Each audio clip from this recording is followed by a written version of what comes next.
Welcome to மனமும் நலமும். இன்றைக்கி நம்ம பார்க்க போகிறது பார்த்திங்கன்னா, வெயிட் லாஸ் பண்ணுறதுக்கு நம்ம வந்து இயற்கையான முறையில் ஒரு மருந்து செஞ்சு எப்படி சாப்பிட்லாம். நம்ம இதை சாப்பிடும்போது நம்மளுக்கு வந்து ஒரு மாதத்தில் ஒரு 5லேருந்து 7 கிலோ வரைக்கும் குறையும்.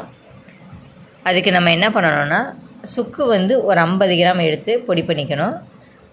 இதை வந்து தனியாக வறுத்து லைட்டாக வறுக்கணும். வறுத்துட்டு அதை வந்து பொடி பண்ணிக்கணும்.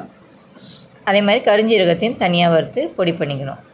ஏன் தனித்தனியாக பொடி பண்ணுறோன்னா, இது வந்து அரைக்கும்போது வேறு மாதிரி அரையும்.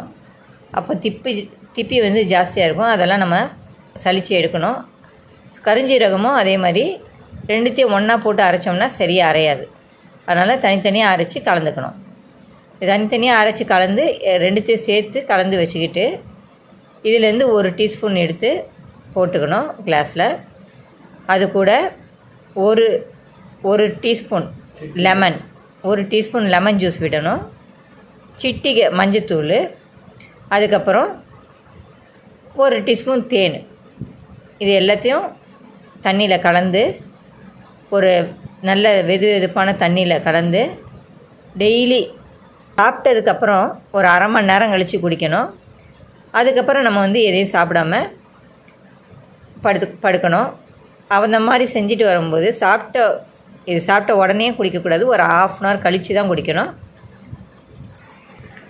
இதை குடிச்சிட்டே வரும்போது நம்மளுக்கு வந்து உடம்புல இருக்க கழிவெல்லாம் வந்து அதில் உள்ளே இருக்க இதெல்லாம் வந்து கழிவெல்லாம் வந்து நல்லா க்ளீன் பண்ணிட்டு வரும். கொழுப்பு வந்து கரைஞ்சி வரும். அதனால் உடம்பு வந்து சீக்கிரமாக இளைக்கும். தொப்பை வந்து கண்டிப்பாக வந்து கரையும். தொப்பை இருந்ததுன்னா, வயிறு பெருசாக இருந்ததுன்னா அது வந்து கரையும். இதோடு வந்து நம்ம வாக்கிங்கும் கண்டிப்பாக பண்ணணும். சும்மா நம்ம மருந்தை மட்டும் குடிச்சிட்டு உட்காந்துக்கூடாது. வாக்கிங்கும் பண்ணணும். பண்ணிங்கன்னா கண்டிப்பாக வந்து உங்களுக்கு ஒரு மாதத்தில் ஒரு 5லேருந்து 7 கிலோ கண்டிப்பாக கம்மியாகும். இதை நீங்கள் ட்ரை பண்ணி பாருங்கள். இந்த வீடியோ உங்களுக்கு பிடிச்சிருந்தா லைக் பண்ணுங்கள், ஷேர் பண்ணுங்கள், சப்ஸ்கிரைப் பண்ணுங்கள். நெக்ஸ்ட் வீடியோவில் நம்ம பார்க்கலாம்.